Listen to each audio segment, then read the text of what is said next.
Welcome to the Slop Temple. We pray this video helps. You start by confirming the remote model and the correct battery type so you don't waste time. Once done, remove the batteries and inspect the contacts for corrosion or misalignment.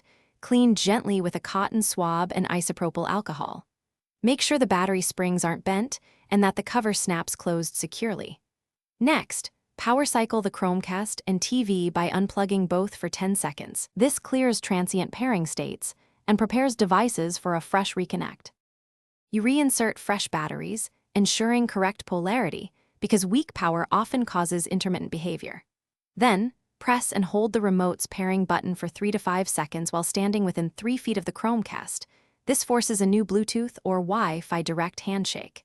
If pairing fails, move any electronics or metal objects away and try rotating the remote.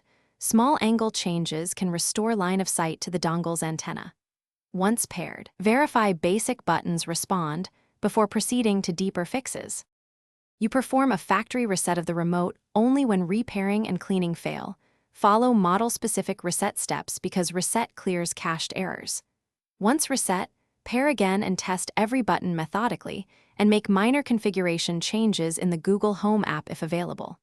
If something still misbehaves, swap in known good batteries and repeat the pairing sequence.